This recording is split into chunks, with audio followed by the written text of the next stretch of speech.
दोस्तों, इस मूवी में कहानी की शुरुआत में एक बच्चे को दिखाया जाता है जिसका नाम सरू है। सरू अपने बड़े भाई गुड्डू के साथ ट्रेन में कोयला चोरी कर रहा होता है। क्योंकि दोस्तों, ये जो कैरेक्टर दिखाया गया है, ये कैरेक्टर बहुत ही गरीब कैरेक्टर होता है जिनको अपने गुजर बसर करने के लिए कोयला चोरी करना पड़ता है।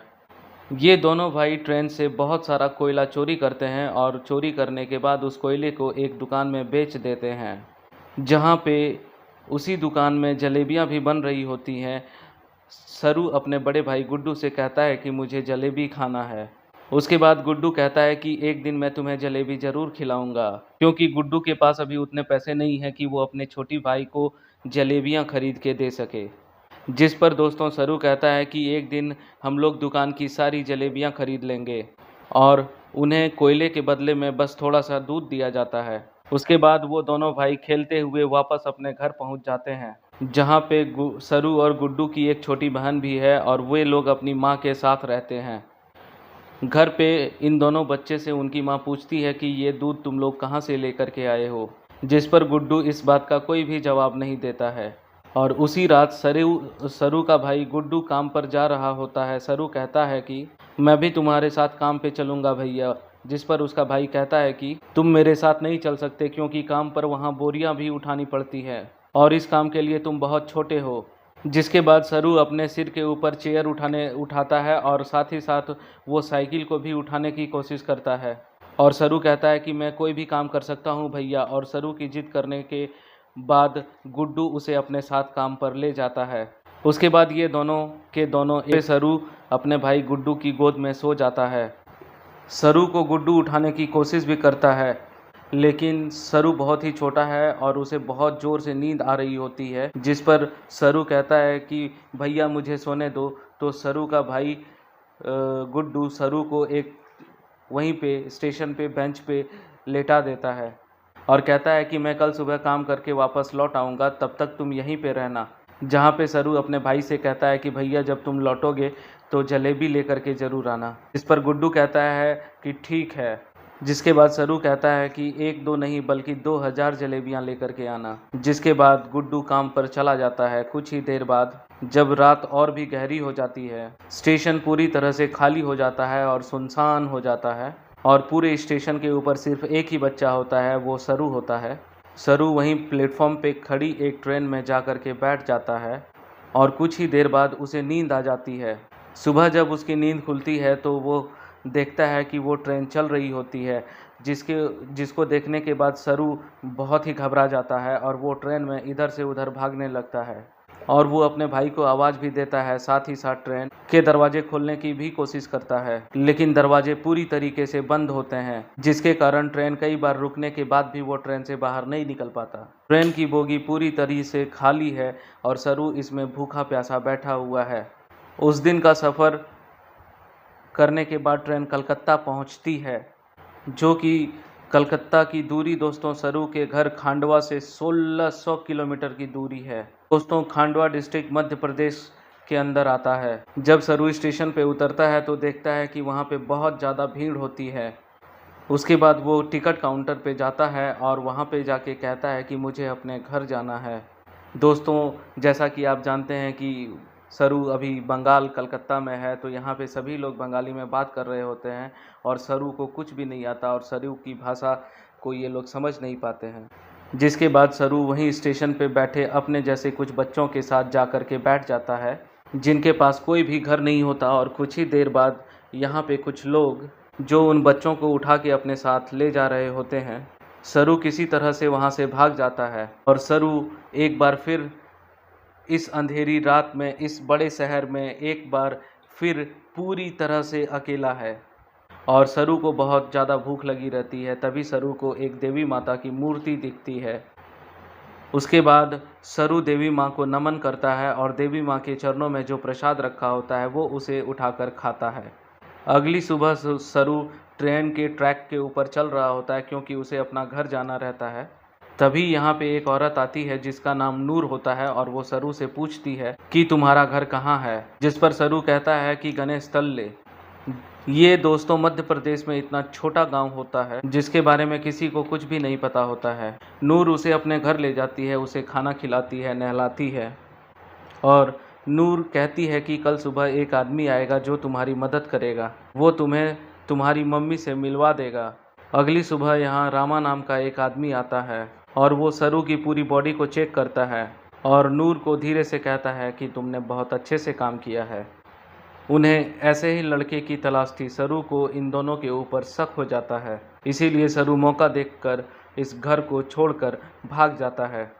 सरू कई दिन अपने या को हावड़ा ब्रिज के आसपास ही गुजारता है और उसे मम्मी की बहुत ही याद आती है कि किस तरह से उसकी मम्मी पत्थर तोड़ा करती थी और वो अपनी मम्मी की मदद किया करता था। सरू अपनी मम्मी से बहुत ज़्यादा प्यार करता है, पर अब वो यहाँ से 1600 किलोमीटर दूर है, जिसके बारे में सोचकर भी सरू कुछ नहीं कर सकता है क्योंकि उसे पता ही नहीं है कि वो कहाँ है। सरू को इसी तरह से यहाँ पे 2 महीने बीत जाते हैं और एक सुबह जब बारिश हो रही होती है तो वो एक कैफ़े के बाहर बैठा होता है। कैफ़े के अंदर एक लड़का कॉफ़ी पी रहा होता है और बाहर से सरू उस लड़के का नकल उतार रहा होता है। वो लड़का सरू को देखता है, उसके बाद वो लड़का बाहर आता है और सरू को कुछ खाने के लिए देता है, जिसके बाद वो लड़का सरू को अपने साथ पुलिस स्टेशन ले जाता है और वो बताता है कि इस लड़के को बंगला बोलने नहीं आती है, वो हिंदी में बात करता है। जब मैंने इससे पूछा कि तुम कहाँ से हो तो इसने बताया कि ये गणेश तल्ले से है। जगह के बारे में ना ही लड़के को ना ही पुलिस वाले को कुछ पता होता है क्योंकि ये मध्य प्रदेश में एक बहुत छोटा सा गांव है। लड़का सरू से उसकी मम्मी का नाम भी पूछता है, इस पर सरू कहता है कि मेरी मम्मी का नाम अम्मी है, क्योंकि सरू प्यार से उसे अम्मी ही बुलाता था और उसे अपनी मम्मी का नाम नहीं पता होता है।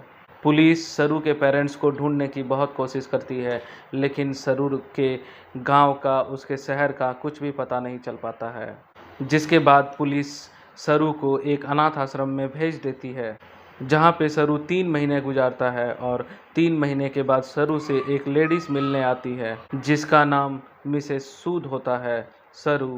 वो सरू को बताती है कि पिछले 3 महीने से हम लोग तुम्हारे परिवार, तुम्हारी अम्मी को ढूंढने की कोशिश कर रहे हैं, लेकिन हमें कुछ भी पता नहीं चला। हमने न्यूज़पेपर में इसका एडवर्टाइजमेंट भी दिया। लोग इस न्यूज़पेपर को हर रोज़ करीब 1.5 करोड़ लोग पढ़ते हैं, लेकिन इसका भी कोई फ़ायदा नहीं हुआ।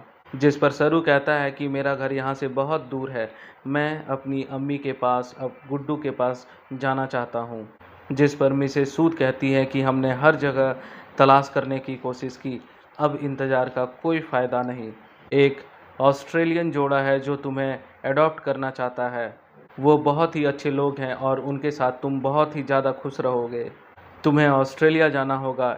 इसके बाद मिसेस सूद सरू को अपने साथ अपने घर ले आती हैं, जहाँ पे कुछ और बच्चे भी होते हैं। मिसेस सूद सभी बच्चों को इंग्लिश के वर्ड, टेबल मैनर्स, ये सब कुछ सिखाती हैं। जिसके बाद सरू को ऑस्ट्रेलिया भेज दिया जाता है, जहाँ पर मिस्टर जॉन और उनकी वाइफ सू, जिन्होंने सरू को गोद लिया होता है, उसे देखकर वे लोग बहुत खुश होते हैं। सरू को ये लोग अपने घर ले आते हैं, छोटे से मिट्टी के घर में रहने वाला सरू जब इस घर को देखता है तो वो पूरी तरह से हैरान हो जाता है। साथ ही साथ वो बहुत गुमसुम भी होता है, क्योंकि ये देश, यहाँ की हवा, मिट्टी, सब कुछ सरू के लिए पूरी तरह से नई है। सरू की मॉम, जिसका नाम सू है, जिसने सरू को अडॉप्ट किया है, वो सरू से इंग्लिश में कहती है कि मुझे पता है कि तुम्हारा सफ़र इतना आसान नहीं है। तुम मुझे इस वक्त कुछ नहीं बता सकते, पर तुम मुझे सब कुछ बताओगे।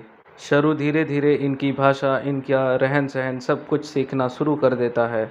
बहुत जल्द वो इन सब के साथ कंफर्टेबल हो जाता है। मिस्टर जॉन और उनकी वाइफ सू सरू से अपने बेटे की तरह प्यार करती हैं। वो सरू की ज़िंदगी में किसी तरह की कोई भी कमी नहीं होने देती। और 1 साल बाद ये दोनों एक और बच्चे को एडॉप्ट करते हैं, जो इनके साथ एडजस्ट नहीं हो पाता। वो अपने आप को नुकसान पहुंचाना शुरू कर देता है, बल्कि मिस्टर जॉन और उसकी वाइफ इस बच्चे को कंट्रोल करने की कोशिश करते हैं, क्योंकि वो इसकी मदद करना चाहते हैं।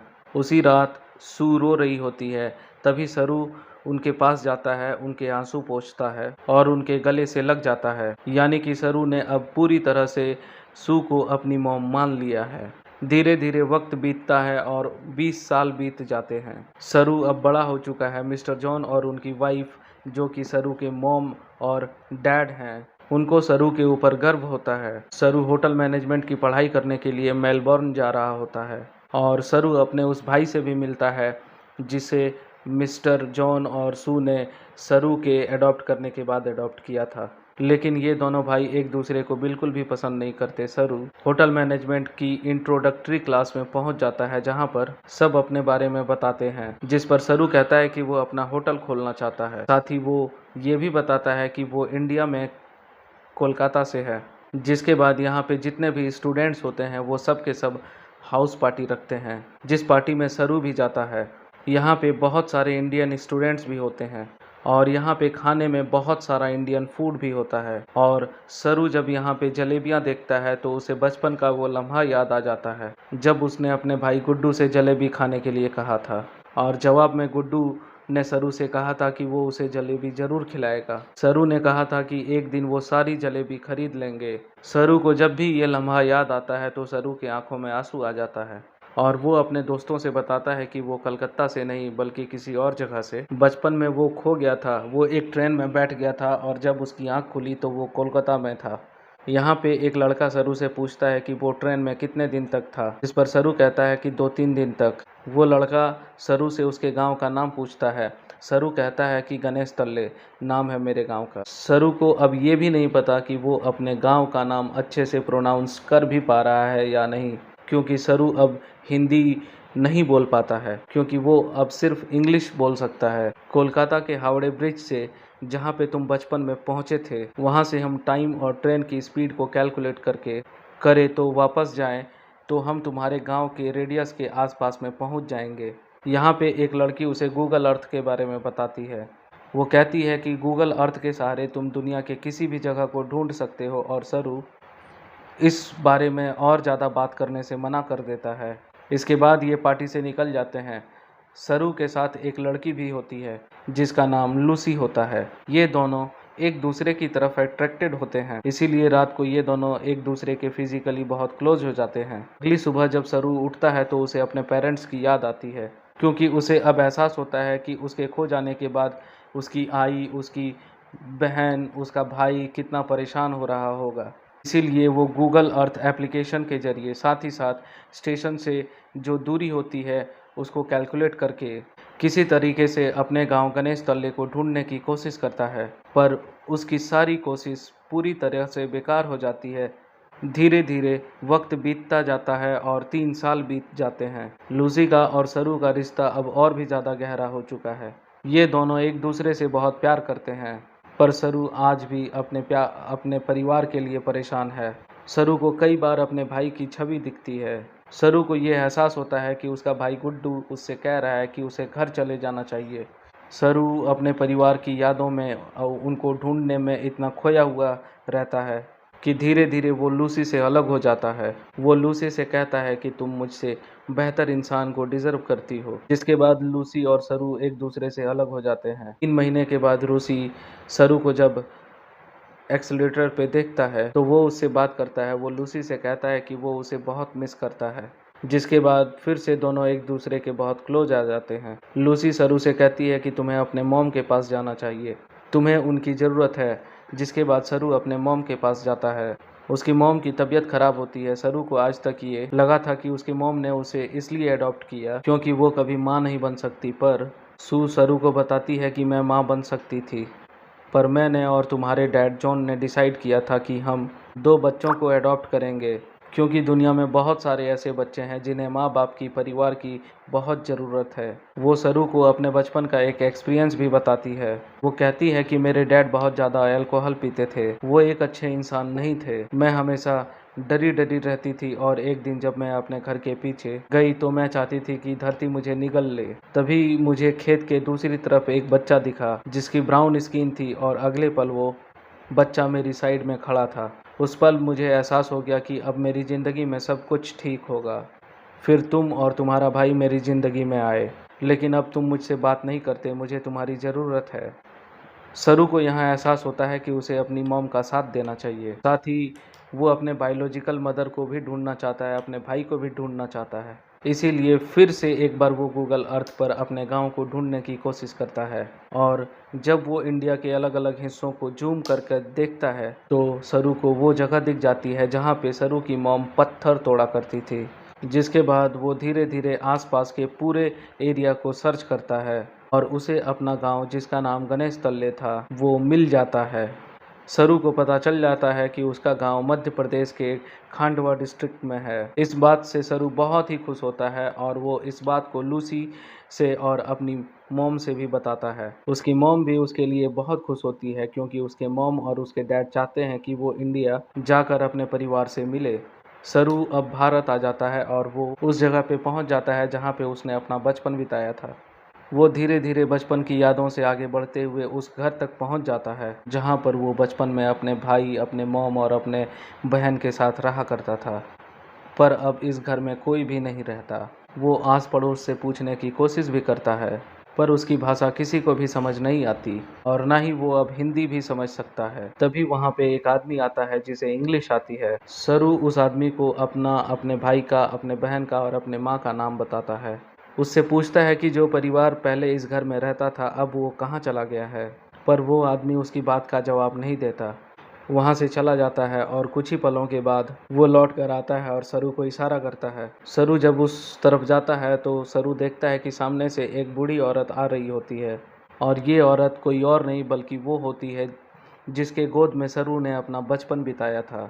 ये उसकी बायोलॉजिकल माँ होती है। वो उनके गले लगकर बहुत रोता है सरू कि माँ आज तक इस गांव को छोड़कर इसीलिए नहीं गई थी कि उसका बेटा एक दिन उससे ढूंढते हुए उससे मिलने के लिए ज़रूर आएगा। सरू की बहन भी यहाँ पर होती है। वो अपनी बहन को अपने गले से लगा लेता है पर सरू अपने भाई से मिल नहीं पाता। सरू को पता चलता है कि जिस रात वो अपने भाई के साथ काम पर गया था और सरू को नींद आ गई थी, इसीलिए उसके भाई ने उसे बेंच पे सुला दिया था और जब उसका भाई जा रहा था तो सरू ने अपने भाई से कहा था कि उसके लिए जलेबी सुबह लेके आना। उसी रात उसके भाई गुड्डू की एक ट्रेन दुर्घटना में मृत्यु हो गई थी। यानी कि एक ही रात में एक माँ ने अपने दोनों बेटों को खो दिया था। पर उसकी उम्मीद, ईश्वर पर उसकी आस्था थी जो इतने सालों तक वो अपने छोटे बेटे सरू का इंतज़ार कर रही थी, जिसके बाद 25 सालों के बाद उसका बेटा उससे मिलने वापस लौटा है। सरू इसके बाद ऑस्ट्रेलिया में अपने मॉम और डैड को कॉल करता है और सरू उन्हें बताता है कि सरू को उसका परिवार मिल गया। पर इससे कुछ भी नहीं बदलता। आज भी आप मेरे लिए वही हो जो पहले थे। आप मेरे मॉम, मेरे डैड हो। जिसके बाद सरू उन सभी जगहों पे जाता है जहाँ पे वह अपने भाई के साथ खेला करता था और इन जगहों पे जाके उसे अपने बचपन की याद आ जाती है जब वो इन्हीं रास्तों पे अपने भाई के साथ चला करता था। सरू को एक और बात यहाँ पे पता चलती है कि उसका नाम सरू नहीं बल्कि सीरू है, जिसका मतलब होता है लायन। अंत में हमें कुछ रियल फुटेज दिखाई जाती है जिसमें सरू के माँ बाप, जिन्होंने उन्हें, सरू को अडॉप्ट किया था, वो इंडिया आते हैं और इंडिया में जो सरू के बायोलॉजिकल मॉम होते हैं वो उसे अपने गले से लगाते हैं